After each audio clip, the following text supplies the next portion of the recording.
चलिए दोस्तों बात करते हैं सेकंड नई क्वेश्चन के बारे में। इस क्वेश्चन में एग्जामिनर ने कहा एक दुकानदार के पास समान लागत की 11 पुस्तकें हैं।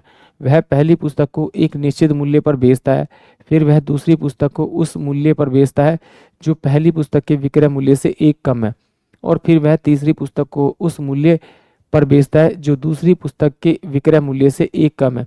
इसी पैटर्न पर चलते हुए उन्होंने सभी 11 किताबें बेच दी। यदि वह छठी पुस्तक को उसके लागत मूल्य पर बेचता है तो सभी 11 पुस्तकों को बेचने पर कुल प्रतिशत हानि या लाभ ये बताना एग्जामिनर ने पूछा है।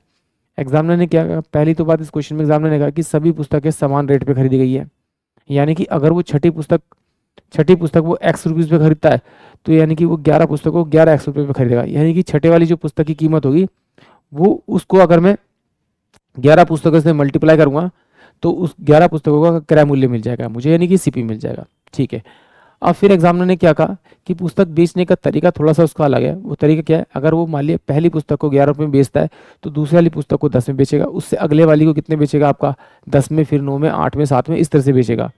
मतलब कि जो दूसरी वाली पुस्तक है वो पहले वाली पुस्तक से 1 रुपये कम होगी। तो अगर इस क्वेश्चन को आपने थोड़ा ध्यान से पढ़ा तो ये क्वेश्चन तो आपका ओरली होने वाला। कैसे, जरा देखिए। मान लेते हैं कि 11 पुस्तकें थी और एक पुस्तक की कीमत 6 रुपये थी, तो कितना हुआ आपका 66 रुपये। मैंने 6 क्यों माना, क्योंकि मुझे पता है कि जो छठी पुस्तक थी ना उसका क्रय मूल्य और उसका विक्रय मूल्य दोनों सेम है। तो अगर छठा मानूंगा तो मेरे लिए थोड़ा सा आसान हो जाएगा। कैसे, देखिए, ये मेरे पास छठा है, ये मेरे पास 7वां, 8वां, 9वां, 10वां, 11वां, ये हो जाएगा 5 4 3 2 1।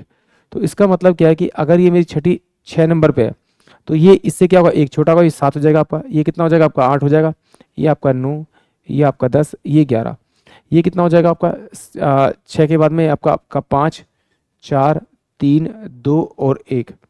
अब देखिए, अगर 11 और 1 को जोड़ो तो मेरे पास में 12 बन रहा है, 10 और 1 को जोड़ो तो मेरे पास में 12 बनेगा, 9 और 3 को जोड़ो 12 बनेगा, 8 4 12 बनेगा, 7 5 12 बनेगा।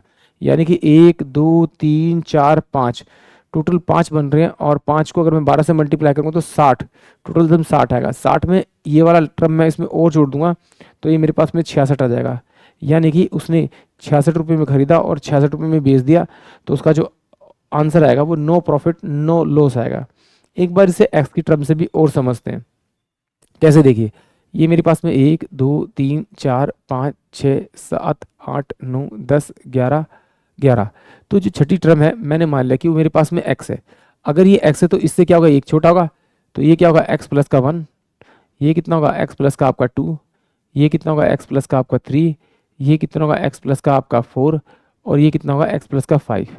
ये इससे कम होगा तो x माइनस का 1, x माइनस का 2, x माइनस का 3, x माइनस का 4 और x माइनस का आपका ये 5 हो जाएगा। अब मैंने क्या माना था कि ईच जो वस्तु है उसका जो क्रय मूल्य है वो कितना है आपका x रुपीज़ है, x रुपीज़ है। तो अगर मैं उसे 11 से मल्टीप्लाई करूंगा तो मेरे पास टोटल क्रय मूल्य कितना आना चाहिए, 11x आना चाहिए। ठीक है, तो सिंपल सी बात है, अगर मैं इन सबको ऐड करूंगा तो ये 5 मेरा इससे कट जाएगा, ये 4 मेरा इससे कट जाएगा, ये मेरा 2 इससे कट जाएगा, आपका ये 1, ये मेरे सारे कट जाएंगे। तो यहाँ पे मेरे पास कितने बचेंगे आपके, ये मेरे पास में 11x बचेंगे टोटल x जो है। तो देखिए, ये मेरे पास एसपी था और ये मेरे पास क्रय मूल्य था, यानी दोनों बराबर है। इसका मतलब ऑप्शन तो मेरे पास में जो डी होगा वो इस क्वेश्चन के लिए करेक्ट है। एक तरीका और है कि भाई सिंपल सी बात है, इसका जो आपकी जो छठी जो वस्तु है, छठी जो पुस्तक है उसका क्रय मूल्य और विक्रय मूल्य समान है।